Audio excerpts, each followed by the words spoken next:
नमः हरे हराय नमः। हरे कृष्णा जी। तो 11वें अध्याय में कई बार लोग प्रश्न करते हैं कि विश्व रूप तो कई बार दिखाया था, क्या वो सब एक ही था या अलग अलग थे? तो यहाँ पर अर्जुन बोलते हैं श्लोक नंबर 45 में, अदृष्ट पूर्वम, मतलब इससे पहले किसी ने इस विश्व रूप को नहीं देखा। और इतना अद्भुत और इतना भयंकर रूप को देखकर अर्जुन अब प्रार्थना करते हैं कि हे भगवान, आप अपना चतुर्भुज रूप के दर्शन कराइए। और फिर भगवान श्री कृष्ण अपने चतुर्भुज रूप का दर्शन कराते हैं और बोलते हैं कि ये जो ऐसा रूप जो तुम देख रहे हो, ना वेदों के अध्ययन से, ना उग्र तप से और ना किसी और अन्य वजह से हम उन भगवान के इस विश्व रूप को देख सकते हैं। तो कैसे देख सकते हैं, उसका वर्णन आने वाले श्लोकों में भगवान बोलते हैं। और फिर भगवान वहां पर बोला गया, दृष्ट वेदम मानुषम रूपम तव सौम्यम जनार्दन। और चतुर्भुज रूप के दर्शन कराने के बाद में दो भुजाओं वाले मानुष्य के रूप में भगवान ने अपने आप को प्रकट किया। और फिर भगवान 4 श्लोकों में बहुत महत्वपूर्ण बातें बताते हैं जो अध्याय 11 से हम समझ सकते हैं। तो श्लोक नंबर 52 में बोलते हैं, सुदुर्दर्शम इदम रूपम, भगवान का रूप बहुत ही दुर्लभ है, बहुत मुश्किल से देख सकते हैं। यहाँ तक कि देवता भी इस रूप के दर्शन की इच्छा करते हैं। कौन से रूपों का? खासकर दो भुजाओं वाले मनुष्य रूप में जो भगवान श्री कृष्ण जो नित्य गोलोक वृंदावन में निवास करते हैं, उनके दर्शन बहुत दुर्लभ है। देवता लोग भी भगवान के दर्शन नहीं कर सकते। टीवी में कई बार दिखाते हैं कि सभी देवता लोग जाते हैं ब्रह्मा जी के पास और ब्रह्मा जी क्षीर सागर में जाते हैं और वहां पर भगवान के दर्शन करते हैं। तो ये हर बार संभव नहीं होता। जब भगवान श्री कृष्ण का प्राकट्य होने वाला था, तब भी बहुत सारे देवता ब्रह्मा जी के साथ में जाते हैं क्षीर सागर के पास में, वहां पर उनको कुछ दिखाई नहीं देता। ब्रह्मा जी वहां पर ध्यान लगाते हैं और हृदय में से आवाज आती है कि मैं प्रकट होने वाला हूं और आप सब लोग अपने अपने इच्छा अनुसार वहां पर प्रकट होइए और मेरा सहयोग करें। तो वहां पर हमें देखने को पता चलता है, ब्रह्मा जी को भी भगवान श्री हरि के दर्शन कई बार संभव नहीं होते और उसमें भी सब ज्यादा से ज्यादा वे चतुर्भुज रूप का दर्शन कर सकते हैं। पर दो भुजाओं वाले जो भगवान श्री कृष्ण का रूप है, उनके लिए बहुत दुर्लभ है। और कई लोग ऐसा कंफ्यूजन करते हैं, अरे जो भगवान श्री कृष्ण है वे तो अवतार है विष्णु जी के, विष्णु जी से तो प्रकट होते हैं। तो बोला गया नहीं, वहां पर श्रीमद् भागवतम में सारे अवतारों का वर्णन आता है और बोलते हैं, एते चांस कलाह पुंसः कृष्णस्तु भगवान स्वयं, ये स्वयं भगवान प्रकट हुए हैं और इसीलिए वे अपने सारे रूपों को दिखा सकते हैं।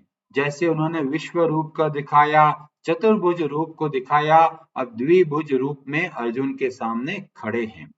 तो ये तभी संभव है जब सारे अवतार उनके अंदर है। और ब्रह्म विमोहन लीला में भी ऐसा देखने को मिलता है। ब्रह्मा जी देखते हैं इतने सारे महाविष्णु प्रकट हो गए, जब वो जाके देखते हैं वृंदावन में, तो इससे भी हमें पता चलता है जो भगवान श्री कृष्ण है वे मूल अवतारी है, उन्हीं से सभी अवतारों का प्राकट्य होता है। ये हमें पता चलता है शास्त्र के आधार पर। इसीलिए टीवी को अपना गुरु नहीं बनाना है, शास्त्र के आधार पर समझना है। अब भगवान श्री कृष्ण ने बोला कि ये रूप बहुत दुर्लभ है, सुदुर्दर्शम, बहुत ही कठिनता से कोई भगवान के रूप के दर्शन कर सकता है।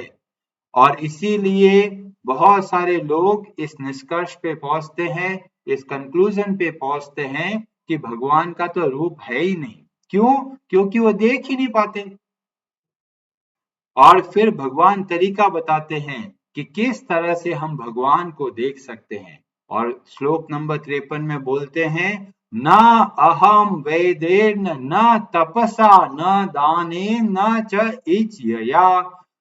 कोई भी और उपाय नहीं है। कई लोग सोचते हैं मैं तो शास्त्र पढ़ लूंगा, उपनिषद पढ़ लूंगा और मुझे पता चल जाएगा सब कुछ। भगवान बोलते हैं संभव नहीं है। कई लोग बोलते हैं मैं घोर तपस्या करूंगा, अष्टांग योग का पालन करूंगा, प्राणायाम करूंगा और मैं भगवान को जान जाऊंगा। तो भगवान बोलते हैं ना, नहीं, तपस्या के द्वारा भी हम भगवान को नहीं समझ सकते। कई लोग सोचते हैं हम दान देंगे, दान से हम भगवान के दर्शन कर सकते हैं, तो वह भी संभव नहीं है। तो कैसे संभव है? तो श्लोक नंबर 54 में बोलते हैं, भक्तया तो अनन्यया, केवल अनन्य भक्ति के द्वारा क्या कर सकते हैं? ज्ञातुम द्रष्टुम च तत्वेन प्रवेष्टुम, भगवान श्री कृष्ण को अच्छे से समझ सकते हैं, उनको दर्शन कर सकते हैं और उनमें प्रवेश कर सकते हैं। अब प्रवेश करने का कई लोग गलत अर्थ निकाल देते हैं। प्रवेश का मतलब होता है कनेक्शन। जैसे कि कोई सिटी है, कोई नगर है, उसमें कोई व्यक्ति उसके अंदर आता है तो कहता है जी हाँ मैं इस सिटी का हिस्सा हूँ, मैं यहाँ पर रहता हूँ। इसका मतलब ये नहीं है कि वो सिटी बन गया, वो उसमें रहने वाला निवासी है। ऐसे ही जब प्रवेश तुम बोला गया मतलब भगवान के धाम में प्रवेश करना और भगवान की नित्य सेवा में लगना। गोपिया और बड़े बड़े भक्त हुए, वे सदैव निरंतर भगवान की सेवा करते हैं गोलोक वृंदावन में। कई लोगों को पता नहीं चलता मृत्यु के बाद क्या होता है। किसने देखा है जी? तो तस्मात् शास्त्र प्रमाणम। और भक्ति कैसे करनी है? टुकड़ों में भक्ति करनी है क्या? ये भगवान की भी पूजा कर लेता हूँ, इन गणेश जी की भी पूजा कर लेता हूँ, शिव जी की भी पूजा कर लेता हूँ, हनुमान जी की भी पूजा कर लेता हूँ, पूरा मंदिर खचाखच भरा हुआ है, कोई जगह बची ही नहीं। मेरे कुल देवता है, मेरे कुल देवी है और पूरा मंदिर बहुत इतना भरा हुआ है कि जो बच्चे पूछते हैं जी किसके भक्त हैं आप? तो हमें ऐसी टुकड़ों में भक्ति नहीं करनी है। जब भक्ति करते हैं अनन्यया, और कोई नहीं, हे भगवान आप ही मेरे परम आश्रय हैं और आप ही मेरे स्वामी हैं एकमात्र, तब जाके हम भगवान को समझ सकते हैं। तो इसीलिए आप टुकड़ों का सहारा मत लीजिए, एक भगवान की शरण में लीजिए, एक भगवान का आश्रय लीजिए। हे भगवान आप ही मेरे स्वामी हैं, आप ही समर्थ हैं और आप ही सब कुछ दे सकते हैं। ऐसा नहीं है विद्या लेनी है तो सरस्वती जी की पूजा करने लग गए, अभी धन चाहिए तो लक्ष्मी जी चाहिए, फिर देखते जी बुद्धि चाहिए तो गणेश जी को ढूंढते हैं। ऐसे अलग अलग जगह पे भक्ति करना वास्तव में भक्ति नहीं है। ये ऐसा ही है जो अगर एक पत्नी अपने पति के प्रति पूर्ण समर्पित होती है, ऐसे ही हमें भी एक पति एक भगवान की शरण में जाना है। अगर वो पत्नी अलग अलग लोगों का रिश्ता रखती है तो वास्तव में उसका चरित्र अच्छा नहीं माना जाता। और इसलिए आप भक्ति करें, पूर्ण हृदय से करें, एकमात्र एक भगवान की शरण लेके करें। अब किसकी शरण लेके करें? कई लोग बोलेंगे जी हम तो गणेश जी की पूजा कर रहे हैं बहुत सालों से और आप बोल रहे हो भगवान कृष्ण की पूजा करो। आप जिसकी भी पूजा करते हैं वहीं से आरंभ करें, उनको भगवान श्री कृष्ण के परिवार का सदस्य समझें। ये भगवान श्री कृष्ण के पार्षद हैं, भगवान श्री कृष्ण के भक्त हैं और उनको आप गुरु की दृष्टि से देख सकते हैं और वे आपको स्वयं भगवान श्री कृष्ण की भक्ति का मार्ग बताएंगे। और भक्ति कैसे करना है, ये श्लोक नंबर 55 में हमें पता चलता है।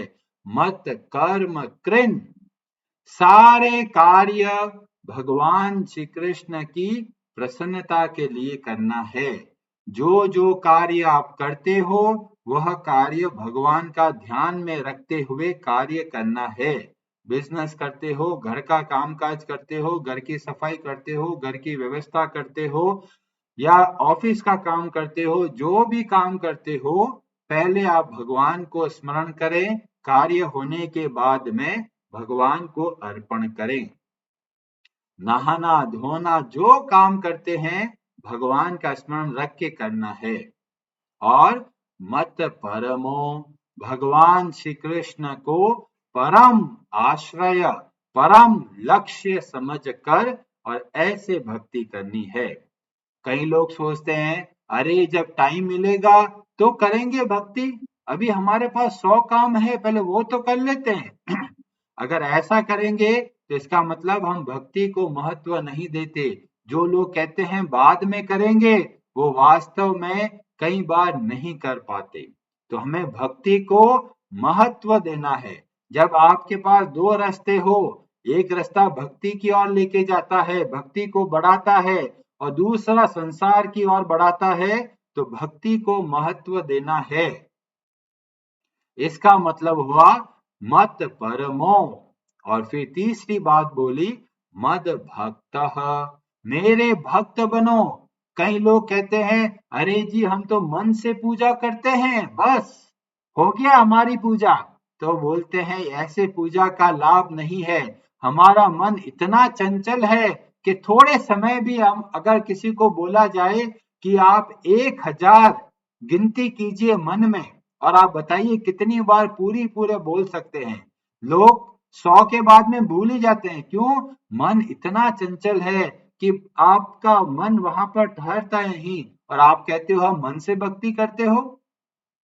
इसीलिए बड़े बड़े आचार्य जैसे कि प्रहलाद, जो महाजनों में सबसे उत्तम कहलाते हैं, छोटे से बालक 5 वर्ष के आयु के, उन्होंने इतना अद्भुत चरित्र का दर्शन कराया। और वो क्या बोलते हैं? श्रवणम कीर्तनम विष्णु स्मरणम। अगर आपको मन से भक्ति करनी है तो मन से भक्ति सीधी नहीं होती। पहले आप भगवान की कथाएं सुने, अच्छे से सत्संग का लाभ लें, और जब अच्छे से आप श्रवण करते हैं, कथा सुनते हैं, उसके बाद में क्या करना है? उसके बाद में करना है कीर्तन, भगवान के नामों का जप, सुबह और शाम अवश्य नियम से जप कीर्तन ये करना है। मन से भक्ति अभी नहीं होगी। अगर कोई बोलता है जी हम तो 24 घंटे भगवान का नाम लेते हैं, तो समझ लीजिए वो अपने आप को ही धोखा देता है। क्योंकि 24 घंटे निरंतर भगवान का नाम लेने के लिए बहुत बड़ी योग्यता चाहिए और 9 स्टेप्स हैं वहां तक पहुंचने के।